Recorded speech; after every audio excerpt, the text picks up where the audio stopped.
Hey Facebook, we're the food group, and it's officially been 1 week of our No Impact Week challenges. So for 7 days, we decided to participate with the College of Liberal Arts No Impact Week and choose a lifestyle challenge based around food that would help us better understand our impact on the environment and our communities. And so it's the end of the week, and we're here to talk about some of the challenges that we faced this week. So I'm Crystal, and this week I ate a vegetarian diet because the meat industry uses a lot of food and land and water, and I wanted to understand if I personally can live without meat and end up using less meat, buying less meat, and contributing less to that demand in the market. This week really wasn't that hard for me. I thought that it would be difficult for some reason, but I actually don't eat that much meat. And so I didn't have any meat cravings. And so that was something cool for me to learn about myself, is that I can actually live without meat. And while I don't think that I'm going to become a vegetarian anytime soon, I do think that I am going to buy less meat in the grocery store and rely more on beans and peanut butter and other forms of protein. I also learned that it's really cheap. It's a lot cheaper to not buy meat in the store and to buy canned beans or something else that has protein in it. And as a college student, I really appreciate the cheaper option. The hardest part of this challenge for me was eating out. I only ate out once because I don't eat out that often anyways, but I went out Friday night and everything on the menu was made out of meat. And there were two options that I could choose from. And I like having options. So that really frustrated me that I only had two options to choose from that didn't have meat in them. And so that's definitely difficult. I also didn't eat on campus. So I can understand that if you live on campus, that you can't meal prep and you can't cook your own food. And so I think that if I were a college student who lived on campus, this would be a lot harder than it was for me. But because I have my own kitchen, I was able to meal prep everything at the beginning of the week, and I was able to keep salad and fruit in the fridge. And so that definitely made it easier.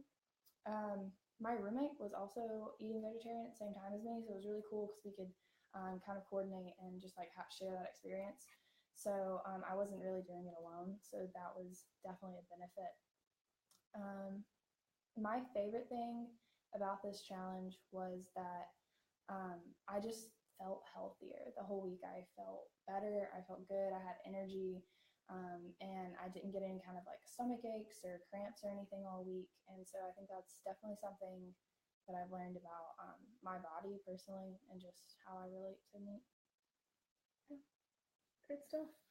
Well, I had the no sugar added challenge, and what I liked about this was kind of the same thing that Crystal said, is just I felt a lot healthier, and I learned a lot about what's actually in my food, and foods that I really didn't think had added sugar. I learned a lot about where they sneak it in and things to avoid and things like that. And so when it first started, this was really pretty easy because most of the groceries I buy for like when I'm actually going to cook food, like for dinners and like salads and stuff, I didn't have food with added sugar. So I kind of was able to stick to the same routine. What was hard was like snack foods and also going out to eat. Like if you were going to do this really strictly for a week, you really couldn't go out because the waiters and waitresses don't know much about like sugar. You can ask about like if meals are vegetarian or vegan, but added sugar is kind of just people aren't really aware of it. So I think if you're going to do this long term, you would have to do a ton of research into where you could eat out. But if it's like short term, you probably just avoid eating out. And as far as like grocery shopping, like I said, it wasn't hard. You just have to do research. And the biggest thing is snack foods because anything processed is going to have sugar. So I got like a lot of nuts and a lot of organic fruits. The only hard thing also is if you're doing this long term is there's like no sweets. There's no desserts that you can have. So you're gonna have cravings and you probably need to pick a cheat day if you're gonna do this long term. But like the nice benefit was that it also saved you money because a lot of the processed snack foods are expensive. Like I can buy a week's worth of broccoli for less than a box of six Nature Valley bars.